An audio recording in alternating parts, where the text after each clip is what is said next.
እንደ ሳይንስ አሁን ለምሳሌ 1 ሲደመር 1 እኩል ይሆናል 3 ነው የሚመጣው።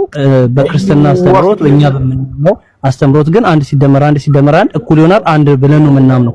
አብ ወልድ መንፈስ ቅዱስ አንድ አምላክ በአንድነት የተገለጡ በአንድነት ሲደመር 1 እኩል ነው 1 ነው እንደ ክርስትና ያ እንደ ክርስትና እንደዛ ነው። አሁን ለምሳሌ 6 ቁጥር አሁን ምን ቁጥር ነው ይባላል? ሙሉ ቁጥር ነው የሚለው ሳይንሱ። 7 ቁጥር ግን ጎዶሎ ነው ይላል። በክርስትና አስተምሮ ደግሞ በመጽሐፍ ቅዱስ 7 ቁጥር ፐርፌክሽን ነው። ይሄ የሙላት ቁጥር ነው፣ ጎዶሎ የሚባል አይደለም።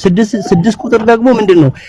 ጎዶሎ ቁጥር ነው፣ የሰው ቁጥር ነው። አሁን ለምሳሌ 7 ቁጥር የአምላክን ወይም ደግሞ ሙላትን የሚገልጽ ሲሆን 6 ቁጥር ደግሞ 666 የሰይጣን ቁጥር ነው፣ የድክመት ቁጥር ነው። ስለዚህ እኛ እንደ ዓለም ወይም ደግሞ እንደ ሳይንስ ሳይሆን የምንሄደው እግዚአብሔር እንደፈቀደልን እርሱ እንዳስተማረን 1 ሲደመር 1 እኩል ይሆናል 5 ነው ካለን እኛ ስለ ሳይንሱ ምን አገባን? 5 ነው የምንለው። ያስተማረሽ እግዚአብሔር 1 ሲደመር 1 እኩል ነው 1 ብሎ እግዚአብሔር ያስተማረ የቱ ጋር?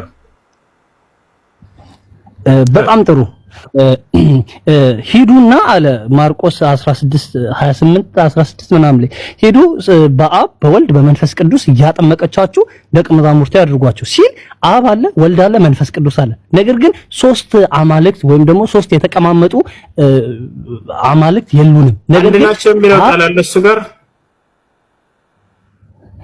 እሺ ጢሞቴዎስ እንደዚህ ነው አንድናቸው የሚላለው እሱ ጋር 3 ተከታተል አንድ ናቸው የሚላል አብ ወልድ መንፈስ ቅዱስ አንድ ናቸው ይላል መጽሐፍ ቅዱስ እንዲላል አንድ እግዚአብሔር አለና በእግዚአብሔርና በሰው አብ ወልድ መንፈስ ቅዱስ ብለህ ማቴዎስ ወንጌል ምዕራፍ 28 ቁጥር 19 ላይ ያነሳ አይደለ?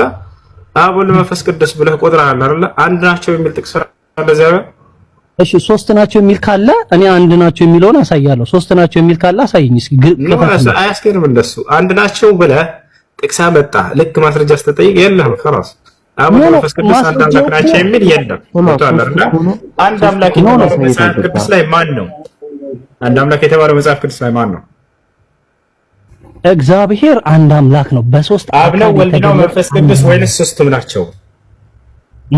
አንድ አምላክ የተባለው መጽሐፍ ቅዱስ ላይ አብ ነው ወልድ ነው ወይንስ መንፈስ ቅዱስ ነው ወይንስ ሶስቱም ናቸው? አንድ አምላክ የተባሉት ያው ለምን እንደሚል ታውቃለህ? ከይቅርታ ጋር ይሄን መልሽ። ይሄንን አንድ አምላክ የተባለው አብ ወልድ መንፈስ ቅዱስ ናቸው ሶስቱም ወይንስ አብ ብቻ ነው አንድ አምላክ የተባለው ወይንስ ወልድ ነው ወይንስ መንፈስ ቅዱስ?